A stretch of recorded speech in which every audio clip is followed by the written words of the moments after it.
This is impossible. Ah! Ven acá. Come here. Stay, stay.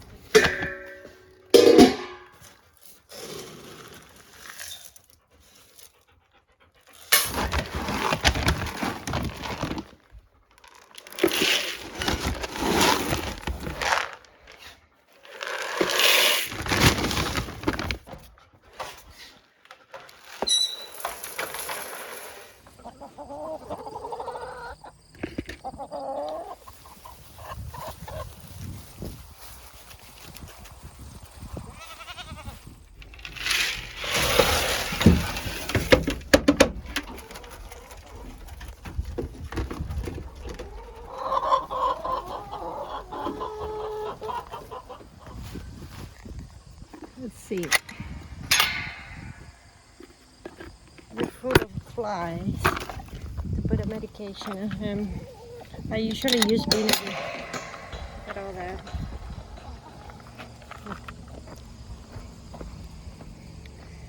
Yeah, today's not a good day for flies, huh? Are you Greg? Let me see your face, boy. Let me see. Yeah, let me go and get the vinegar right quick.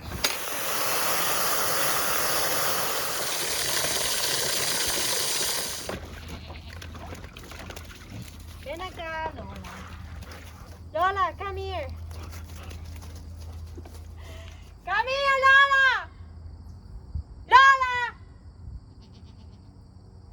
This is impossible. Ah! Ven acá. Come here. Stay, stay, stay. Stay, come here.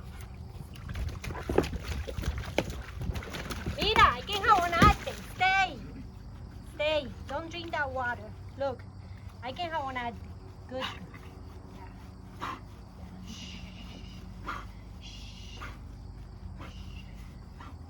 Good.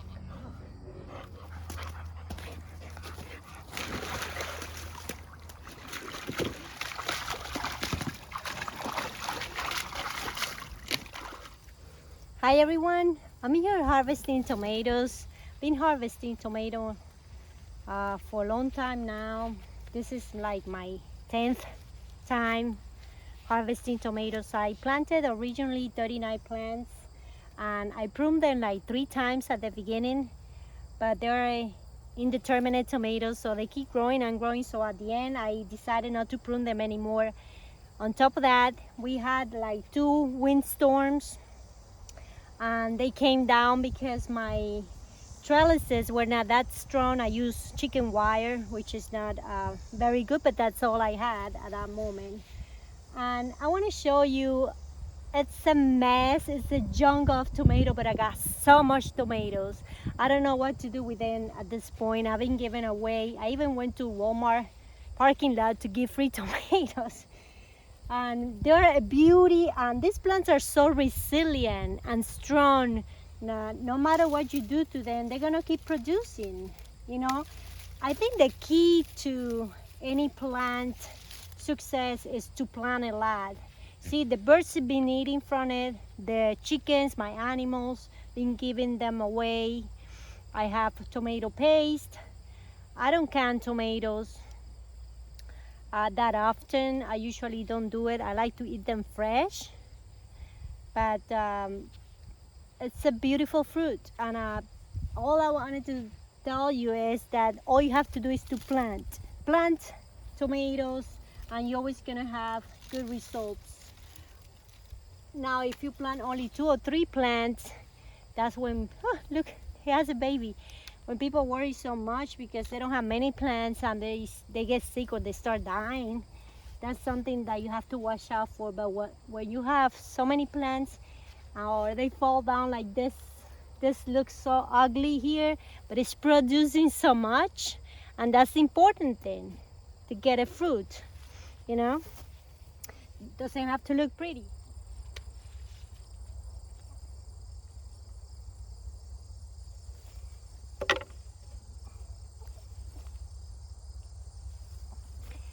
Guys, this is a beauty. Look at that. This is almost like 2 pounds. I can sense the weight.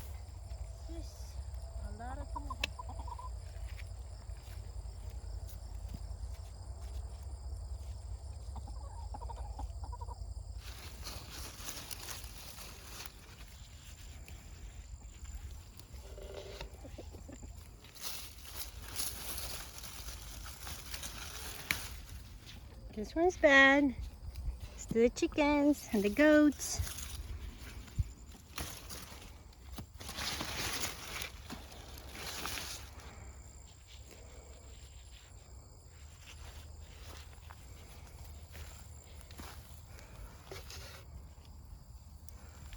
Let's see what we can find here.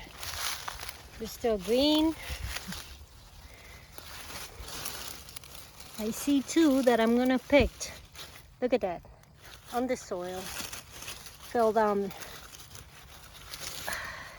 Check it out. It's beautiful. It's beautiful. That's nothing. That's a cat face. That's two tomatoes germinate together. That's what they call cat face. Oh, look at this beauty here. I got it. I got it. Yay. Okay. Here. So pretty. Perfect size. And perfect ripe. I like when they're not too ripe. Like that one. Look at my potato plants. These plants, whoo, there goes palmiche. Beautiful. It's too sunny today, palmiche.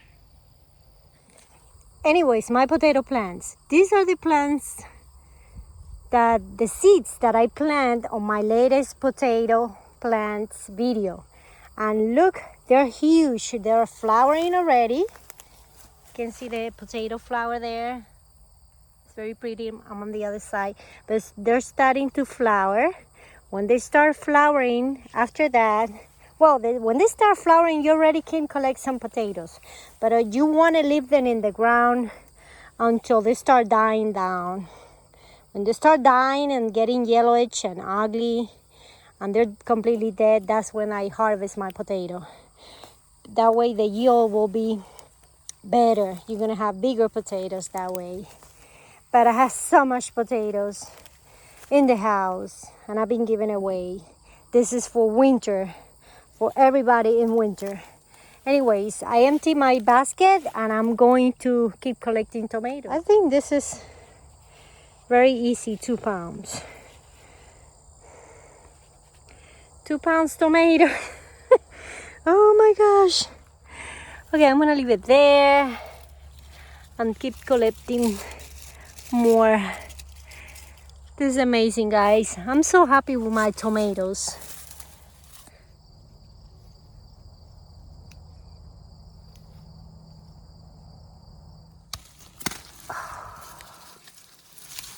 Another 2 pounds tomato. The key here is to plant. If you have enough space, you should plant lots of tomatoes or whatever you like. And then you're always gonna have a harvest no matter what, because disease will get to it eventually.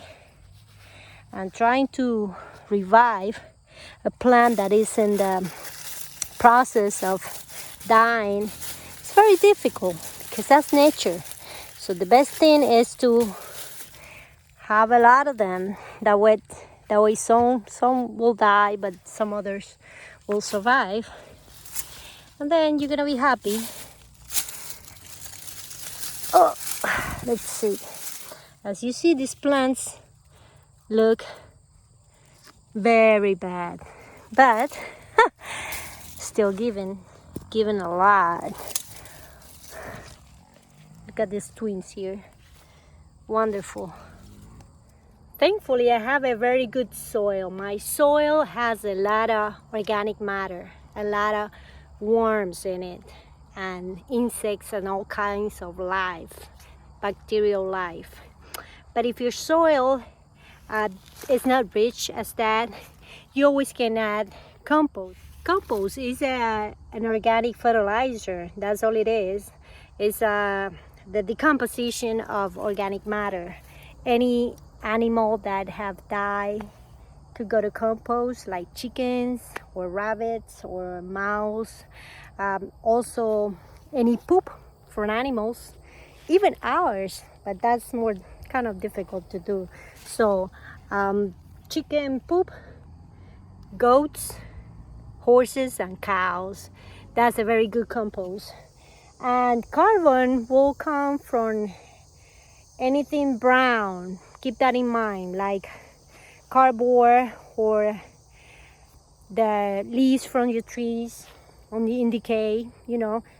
Leaves from your trees, you can collect them and add it to your soil and all that. It's a mess of so many things.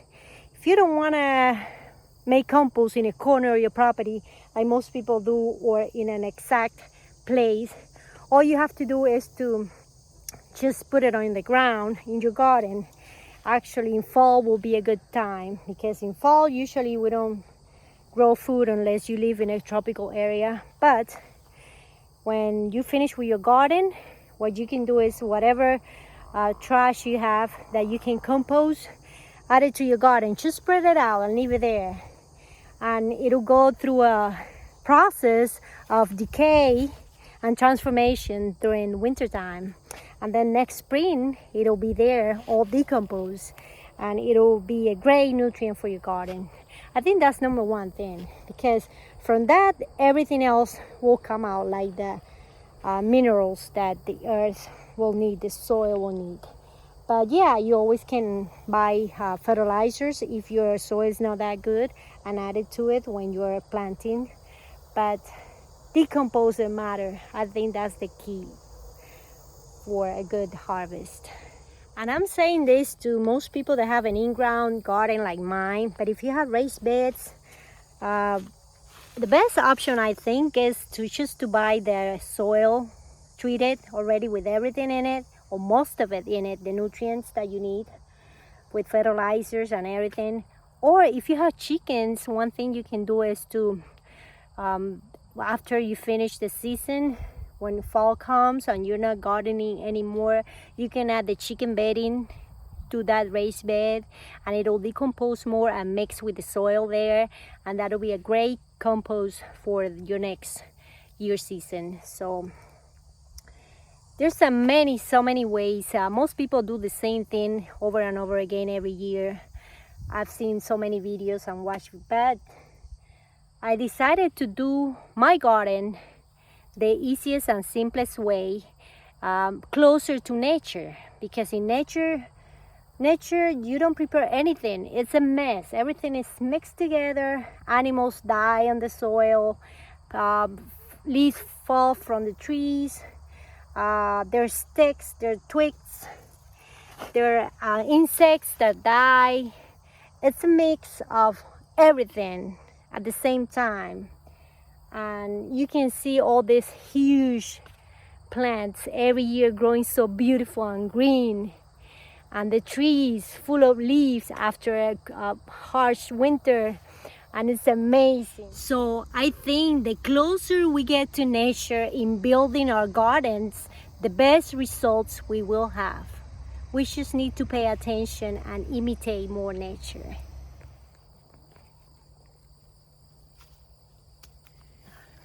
Okay, bring that in here.